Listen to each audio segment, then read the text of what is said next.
کسایی که به همین زنا مبتلا هستند، کسایی که به عرق نوشی مبتلا هستند، کسایی که همین درآمدهاشون از راه حرام است، اینا باید که خودشون دیگه زحمت ندن. شریعت به نام پروردگار به یاد تماما یگان ذره به اینا احتیاج ندارد. در شریعت ما کچتوا در کار، کچتوا در کار نیست. بله، ما در کچتوا در کار، ما در مسلمانی که همه گفتید همه چیزها ایستینی مسلمان باشه، مسلمانی که حقیقتا قرآن میگه ادخلوا فی السلم کافتا، با پرگی در دین بدرو. این نه که برادر هم نماز هم زنا، ببینید هم نماز هم عرق فروشی، هم مثال زنا هم عرق نوشی، هم دیگر اخی تماما یک مسخره در دین است، یک مسخره در دین می شود. از همین خاطر بسیار با یک پهلوان ما در جمعهمون حکایه میکردیم از قزوین ایران، ایرا مثنوی حکایه میکنن. میگه وقتی که رفت میگه گوشتینگیر بوده است، پیش یک نکال کزن رفته سوزنزن وقت است که انا میخوام که در همین پشت من صورت یک شیر بزنی تا که مقصد همه آدمی که با من گوشتین میگیره حریفم. هیچ خیلی وقتی میبینن دستا پولی صورت پشتا صورت اکی هم یه حیبت داره که خب اما حیبت دما پیدا شد. هی سوزنزن اکو پول میگیره برای فرقش یاکی بعد میگه گفت مقصد با شکم بزن، گرفت سوزن او بعد زد که دوای این مرده که گوشتینگیر برامد. گفت که از کجاش سر کردی؟ گفت از سرش سر کردم، ای کلای شیر.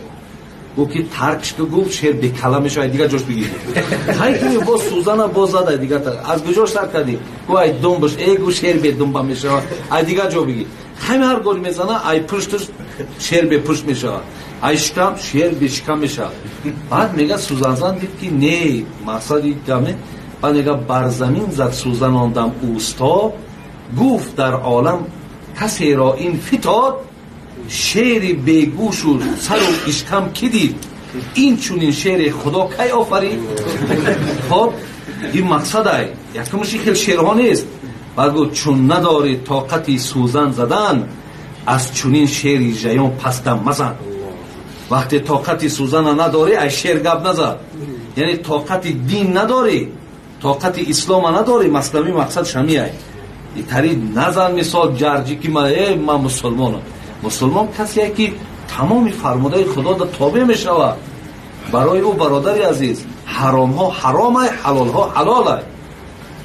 نداری طاقت همین را در کار نیست، برای زینا میکنی، برای مقصد چی بدبختی که میکنی کردن بگیر. جهنم خدا کلان. اگر همه ما و شما پیش خدا میریم، پیش الله مهربان در راست میشیم برای این بدبختی هامان.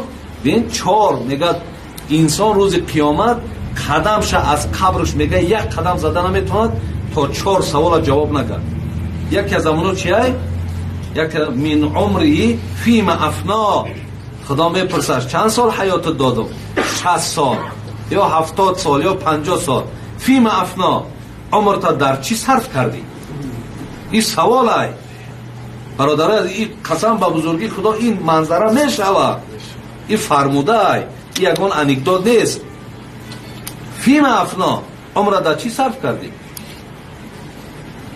خب این را که میگوی که باید بگوی همه را کد در کجا صرف کردی، چه خیل کردی، همه اینها را پیش خدا میگوی. و بعد همین عیب نیست، خجالت نیست که بگوی پروردگار را خیلی مقصد من همین زنا کردم، من عرق نوشیدم، من فلان کردم. این بسیار برای تو دیگر اونجا هیچ دستگیری برای تو دیگر نیست برادر عزیز. میگه حضرت ذوالجلال و الاکرام پرسد از شبهه و حلال و حرام، پرسد از ما چرا چنین کردی، این گناه کردی و آن کردی، تو که عبدی من که معبودم، امر و نهی که بر تو فرمودم، تو چرا برخلاف آن کردی، نفع خود را چرا زیان کردی، حد خود را چرا ندانستی در محلی که می توانستی. بین همش میتونستی که دادم شرایط عقل بود همه بود، چرا نکردی؟ بعد حضرت مولوی آخر چی میگه؟ غیر شرمندگی چیروی جواب، وای آندم بجان قطره آب. وقتی خدا که این خیل راستت کرد و این خیل پرسید و این خیل خطابت کرد، مولوی میگه وای به حالت که چی میشه به سری تو. برای این برادره از اندیشه کنیم، بر خدا قسم این دنیا بی صاحب نیست. محترم خداوند گاوی بی شاخبر نآفریده. الله میگه و من خلقت الجن والانس الا لیعبدون، آفریدمت برای عبادتم، آفریدمت برای بندگیم، آفریدمت برای اطاعت کردنم، نه برای مثال هر چیزی که بخوای کردم بگیری. این خیلی ما برای تو رخصت نمیتونم. خدا میگه